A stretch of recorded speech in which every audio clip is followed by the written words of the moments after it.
So guys, why media archives nga pala? Paano ko nare-record yung AM at FM stations dito na nadi-DX ko, na sasagap ko, nare-record ko yung sign off at sign on, tsaka yung air check nila. Ng Pilipino, nasaan ka man sa Pilipinas, nasaan ka man sa mundo, kung ikaw ay Pilipino, ito ang radyo mo. Radyo ng Pilipino. Mga balitang mahalaga sa syudad man o probinsya, aming naibabahagi ang mabuting balita ni Jesucristo sa mga Pilipino sa ating bayan at maging sa mga nasa ibang bansa tungo sa Far East Broadcasting Company Philippines. Sa Mega Manila, makakapag- Madali lang yun.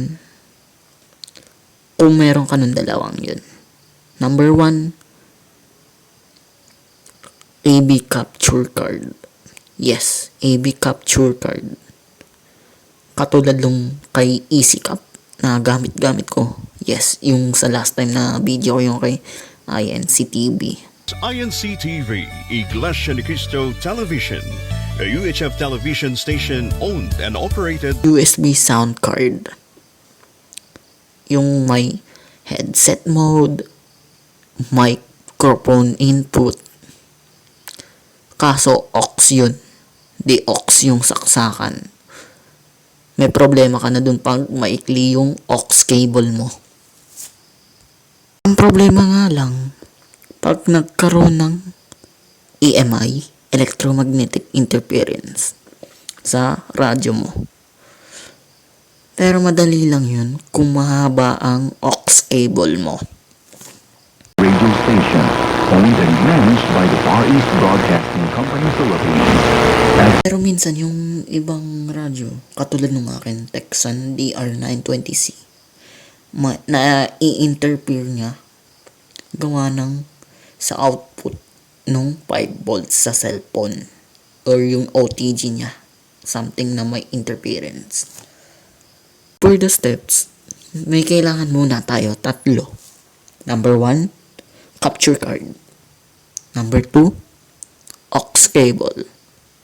Number 3, OTG cable. So, ang isasample ko ay yung radyo ko. Yung Texan DR920C. At yung Pensonic ni Katsumi. Thank you, Katsumi, dun sa 2 radyo.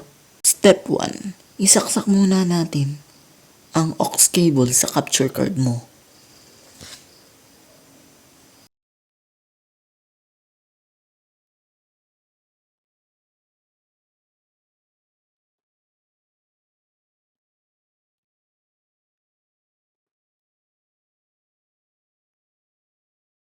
Step 2, i-plug naman natin yung capture card sa OTG cable.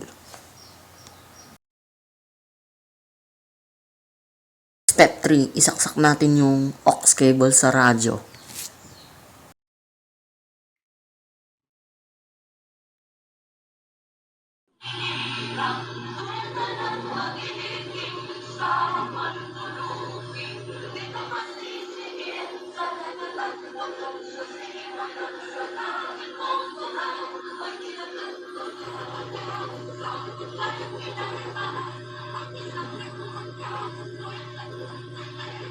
So, ayan yung paraan ko para mai-connect ko yung radyo sa cellphone ko.